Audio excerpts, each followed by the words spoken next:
Hi, everyone. I'm Keith Mathis with the Mathis Group. We are a premier ATP with the Project Management Institute.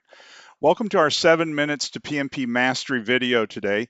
Today, we're going to be talking about accountability and addressing violations and restoring team trust. This is right out of your exam content outline, and so we want to make sure we give you a little bit of a deep dive into this area and what you can expect on the actual PMP exam. So, what does accountability mean? So, accountability is part of the people domain in your exam content outline. Accountability means team members take responsibility for their commitments and behavior.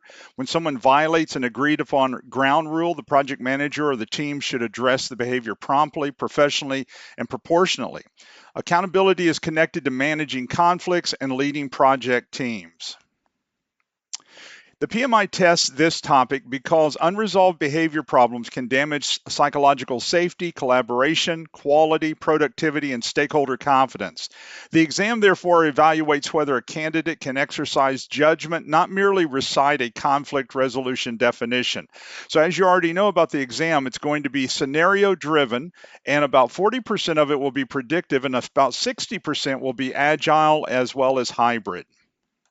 We have to have a PMI mindset in order to take the test. And so you have to think about it and look at it through the eyes of PMI. And so when answering questions about ground rule violations, you have to think in this kind of order. First off, protect people in the project. That's the most important piece. If the situation involves safety, harassment, discrimination, ethics, or legal compliance, follow the required reporting and escalation process immediately. However, that's going to be where you're taking it on up to the sponsor or up to management. Typically, when there is some type of conflict or ground rule violation, the project manager or the team is going to deal with it first, except in these situations that we just talked about. Number two, assess the situation. For an ordinary conflict, gather facts, understand the context before selecting a solution. Do not act on assumptions or rumors. You want to act on facts. Number three, address the behavior promptly. Do not wait until the project ends, ignore the problem, or hope it disappears. It probably will not. Number four, communicate directly and privately. A private conversation usually protects dignity and produces better information. Also, public reprimands tend to create defensiveness and further damage the trust between yourself and that team member. Number five, reinforce existing agreements. Refer to the team's agreed expectations instead of inventing a punishment after the incident kind of situation. Now, when this number five talks about team agreed expectations, remember there's a full video on the team charter, which is how the team interacts in the meetings and their code of conduct. So don't hesitate to look for that on the YouTube channel. Number six, involve the team appropriately. A self-managing team should have room to resolve ordinary working disagreements. However, the project manager or servant leader remains accountable for maintaining a safe and productive environment. And then number seven, escalate proportionally. Use only when the behavior is severe or if it's as those that we talked about in number one. So there's some common exam traps to watch out for in this area. The first one is ignoring behavior. Waiting allows resentment and mistrust to grow, so monitor the situation, and it is generally weak when a clear violation has already occurred. Monitoring is not typically enough on the test. Next, publicly reprimanding the individual. Public correction can humiliate the person, increase defensiveness, and further damage psychological safety. So that's typically not the right answer on the test either. And then the next would be escalating too quickly. Immediately contacting the sponsor, human resources, or functional manager may bypass direct resolution when the matter is an ordinary first-time type of conflict. Also, refusing to escalate serious misconduct. So the opposite trap is treating harassment, fraud, threats, or safety violations as informal coaching matters. Mandatory policies and ethical duties take priority in those severe cases. Next, removing or replacing the person immediately. Replacement is usually premature unless the behavior is severe, reoccurring, or cannot be corrected through appropriate intervention. So don't remove the person in most cases. Solving the interpersonal problem with a process change. Changing assignments or communication channels may hide the problem without correcting the behavior. So that's typically not your best answer when someone is acting out. Assuming agile teams must resolve everything themselves. This is very common for people to think. Self-management does not remove leadership responsibility. So the servant leader protects the team environment and intervenes when necessary. It doesn't mean that the team cannot call someone out on something, but it does mean that when it gets severe, then servant leaders need to step in and take over. Next, focusing only on task performance.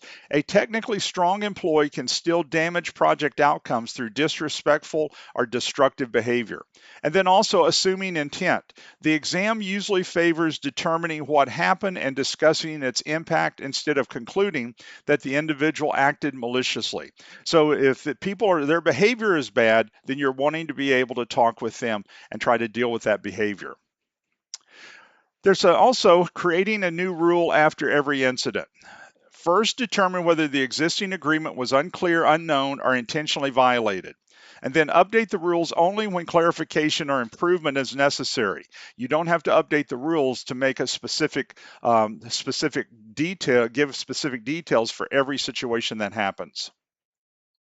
So let's give you a PMP style question for this that will help you be able to kind of put this to work, okay?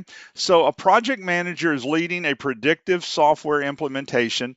At 2 consecutive status meetings, the lead architect interrupts a quality analyst and dismisses her risk information as uninformed. The behavior violates the team's charter requirement for respectful discussion. After the second meeting, 2 team members privately tell the project manager that they no longer feel comfortable raising concerns when the architect is present. The architect is highly experienced and the project is approaching a critical design milestone. What should the project manager do next? A, ask the functional manager to replace the architect before the behavior causes additional damage to the team morale. B, meet privately with the architect, describe the observed behavior and its effect on the teams, listen to the architect's perspective, and agree on corrective expectations consistent with the team charter. C, add the issue to the risk register and monitor whether the architect's behavior affects the upcoming design milestone. And D, begin the next status meeting by reminding the entire team about respectful communication without identifying the architect. So as you look at all of these answers, pick one of these and then we're going to talk about that answer and what's wrong with those others. Okay, you have your answer? Okay, let's see if it's right. The best answer here is B. The project manager should address the verified ground rules violation promptly and directly with preserving the architect's dignity. A private conversation allows the project manager to describe specific observable behavior, explaining its effect on psychological safety and risk communication. So that's your right answer. Let's look at the wrong answers for a moment. So A, ask the functional manager to replace the architect. This is way too extreme in most of these cases. So this is premature. A replacement may be necessary if the misconduct continues or organizational policy requires strong action, but the project manager should first attempt an appropriate direct intervention. Immediate removal could also introduce unnecessary schedule and knowledge transfer risks. C, add the issue to the risk register and monitor it. The violation has already occurred. It's not a risk, it's an issue. And so it is an active issue, not merely an uncertain future risk. Recording it does not replace corrective action. Waiting could further reduce psychological safety and prevent important risk information from reaching the project manager. The D, remind the entire team about respectful communications. That's not a bad thing, but a general reminder fails to address the person responsible. It may also imply that everyone shares responsibility for one's individual verified conduct. So the team may view this as a weak leadership, while the architect may recognize that personal correction is required. So a broader reminder could occur later, but it is not the best action for this situation. So if you enjoyed this video and you feel like it's helping you in your preparation for the PMP, don't hesitate to pass it around to other people and allow them to be able to watch this and connect to that YouTube channel. Also, if we can help you in any way in providing project management training on site, this is our pricing per class. And so this is not for certification classes. Certification classes, I'll show you in a moment, they are charged individually. You can put 20 people in a class for this price. So this is not a per person class. This is for the class. And we can do it virtually for anyone in the world. We have been conducting training for the Ukrainian project managers. And so we can do this from anywhere in the world virtually and would love to do it. So 1, 2, and 3 day, You can put 20 people in each class, in any class that you'd like. Also, if you want to do a customized or want to do a private PMP boot camp, this is our pricing for that. You'll see at the bottom where it says private group rate. That is the rate for 10 plus people in a boot camp. So we'll do just your people virtually for $15.50 per person. That's all their material. Plus, that includes the guarantee. And so if people fail, they'll pay for their first test, but if they fail, we'll pay for their second and their third test and continue to coach them all the way through. So we'd love to be able to help you and work with your people on getting their PMP.